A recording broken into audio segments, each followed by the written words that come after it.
আসসালামু আলাইকুম রহমতুল্লাহি বারকাতুহু। মক্কা শরীফ এবং মদিনা শরীফে পশুদের মধ্যে সব থেকে আমার কাছে প্রিয় জিনিস এগুলো, আলহামদুলিল্লাহ।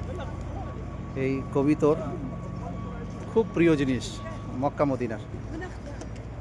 আমি একজন সুফি সাহেবকে বলতে শুনেছি, একজন সুফি সাহেব তিনি বলেছিলেন যে একটা সময় এসেছিল সৌদি গভর্নমেন্ট এই পায়রাগুলোকে আসা বন্ধ করে দেবে, এরকম মন মানসিকতা নিয়েছিল। তো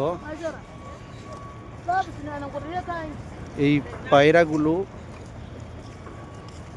কোনো সময়ের জন্য হুজুর সাল্লাল্লাহু তাআলা আলাইহি ওয়াসাল্লামার দরবার ছেড়ে যায়নি।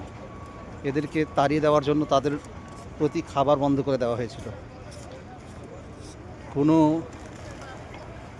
রেওয়ায়াতে লেখা আছে, হয়তো সুফি সাহেব বলেছিলেন, কয়েকশো কবিতর মারা গিয়েছিল এবং কয়েকশো কবিতর তারা নিজের খাবার না পেয়ে, যেমন মানুষ হার্ট অ্যাটাক করে মারা যায় ওই রকম মারা গিয়েছে।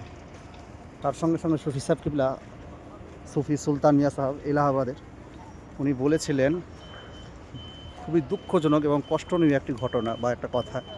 মক্কা থেকে মদিনা প্রায় 480 কিলোমিটার, আর এই মক্কা থেকে মদিনা 480 কিলোমিটারের মধ্যে 3500 নবী তাদের কবর শরীফ হয়ে আছে গায়েবানা। কেউই জানে না কোথায় কবর শরীফ হয়ে আছে। 3500 নবী, আল্লাহু আকবার।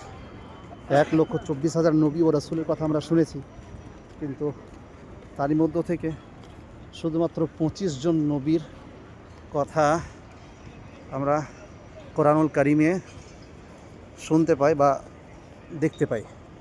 বাকি নবীগুলো আমরা কোরআনুল কারিমে মাত্র 25 জন নবী নাম এসেছে 1,24,000 নবী ও রাসূলের মধ্যে। এই 1,24,000 নবী ও রাসূলের মধ্যে মক্কা থেকে মদিনা যতটা দূরত্ব, এরই মধ্যে 3,500 নবী তাদের শুধুমাত্র ইন্তেকাল হয়েছে, পর্দা নিয়েছেন ক্ষুধার যন্ত্রণা সহ্য না করতে পেরে। এর থেকে বড় দুঃখনীয় ঘটনা আর কিছু হতে পারে না। শুধু ক্ষুধার যন্ত্রণা, মানে খিদা যে কত যন্ত্রণা তা সহ্য না করতে পেরে 3,500 নবী মক্কা থেকে মদিনা তিনারা ইন্তেকাল করে তিনাদেরকে দাফন করা হয়েছে। কিন্তু যেনারা সুফি আছেন, আল্লাহওয়ালা আছেন, তিনারা কয়েকটা নিশানা জানেন, কিন্তু হয়তো তাদের কবর শরীফের উপরে বড় বড় বিল্ডিং হয়ে গেছে। আল্লাহু আকবার।